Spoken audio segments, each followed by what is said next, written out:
Et il y a quelques mois, c'était le cas de Jean-Emmanuel.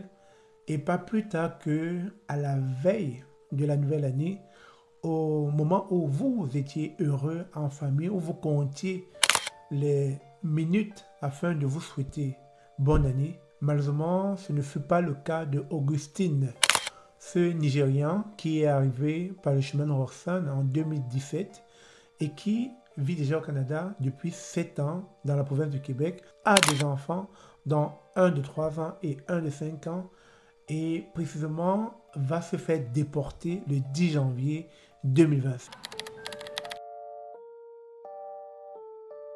Papa, où tu t'en vas? Quand reviendras-tu? C'était là les multiples questions de ces enfants de 3 et de 5 ans, ces enfants qu'il a eu avec une magache. À 10 heures de son départ, ils étaient tous dans l'angoisse.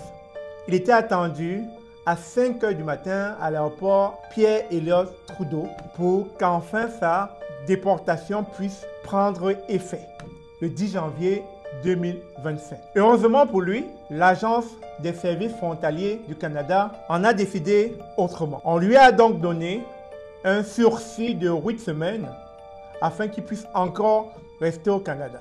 Comme quoi, dans la vie, jusqu'à la dernière énergie, il faut toujours garder espoir.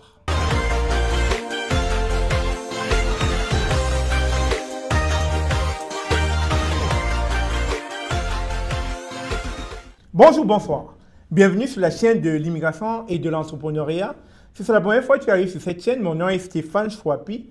Ici, nous parlons d'immigration, d'intégration et d'entrepreneuriat parce que nous sommes certains que ce sont des thématiques qui vous permettront non seulement d'immigrer au Canada, mais surtout de prendre votre place ici grâce à l'entrepreneuriat. Alors, vous vous rappelez, j'ai fait une vidéo sur cette chaîne d'un Nigérian qui allait être déporté dans son pays d'origine, tout simplement parce que sa demande d'asile a été refusée.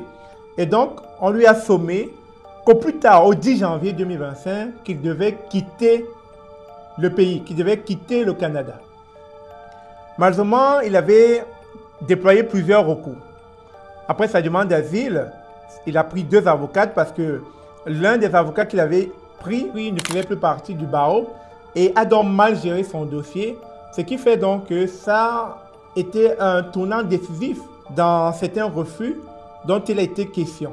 C'est la raison d'ailleurs pour laquelle il a pris 2 autres avocates, des dames cette fois-ci, qui ont à leur tour déployé tous les recours qui étaient à leur moyen afin de faire rester leurs clients.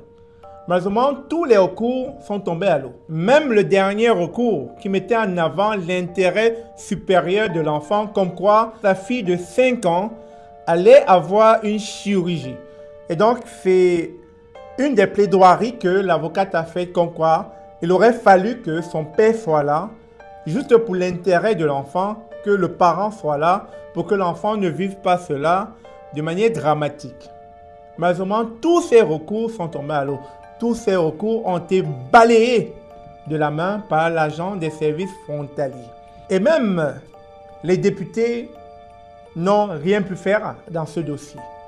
Parce qu'on attendait là la clémence du ministre de l'Immigration afin que ce père de famille montréalais puisse rester au Canada. Contre toute attente, à 10 heures du décollage de son avion en destination de son pays, le Nigeria, un avis est tombé de l'agent des services frontaliers comme quoi on lui donnait un sursis de 8 semaines.